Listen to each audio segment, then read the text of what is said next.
Hi friends, ಓರಿಯೋದು milk shake ಮಾಡ್ತಾಯಿದ್ದೀನಿ. ಈ Oreo milk shake ಮಾಡೋಕ್ಕೆ ನಾನಿಲ್ಲಿ 2 ಪ್ಯಾಕೆಟ್ ಬಿಸ್ಕೆಟ್ ತೊಗೊಂಡಿದ್ದೀನಿ. ಒಂದು ಚಿಕ್ಕದು ಗ್ರೈಂಡರ್ಗೆ ಈ 2 ಪ್ಯಾಕ್ ಏನು ಬಿಸ್ಕೆಟ್ ಇದೆಯಲ್ಲ, ಈ ಬಿಸ್ಕೆಟ್ನ ಹಾಕ್ಕೊತಾ ಇದ್ದೀನಿ.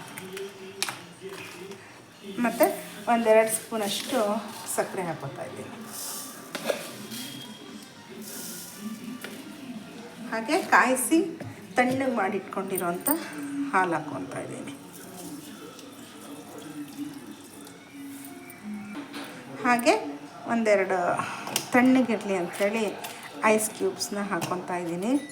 ಒಂದು ಸತಿ ಈ ಥರ ಟ್ರೈ ಮಾಡಿ ನೋಡಿ, ತುಂಬ ಚೆನ್ನಾಗಿರುತ್ತೆ, ಈಸಿಯಾಗಿ ಆಗುತ್ತೆ ಕೂಡ, ಹೆಲ್ದಿ ಕೂಡ. ಹಾಲೆಲ್ಲ ಹಾಕಿರ್ತೀವಲ್ಲ, ಹೆಲ್ದಿ ಕೂಡ. ಇದನ್ನ ನುಣ್ಣಗೆ ಗ್ರೈಂಡ್ ಮಾಡ್ಕೋಬೇಕು. ನೋಡಿ, ಗ್ರೈಂಡ್ ಮಾಡ್ಕೊಂಡಿದ್ದೀನಿ. ಈ ಗ್ಲಾಸಿಗೆ ಮತ್ತೊಂದು ಐಸ್ ಕ್ಯೂಬ್ ಹಾಕ್ಕೊಂಡಿದ್ದೀನಿ. ಕೋಲ್ಡ್ ಆಗಿರುತ್ತೆ, ಚೆನ್ನಾಗಿ ಸರ್ವ್ ಮಾಡ್ಕೊತಾ ಇದ್ದೀನಿ.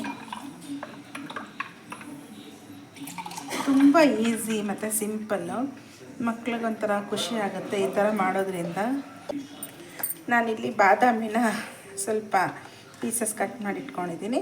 ಇದನ್ನು ಸ್ವಲ್ಪ ಗಾರ್ನಿಷಿಂಗ್ಗೆ ಬಳಸ್ಕೊತಾ ಇದ್ದೀನಿ.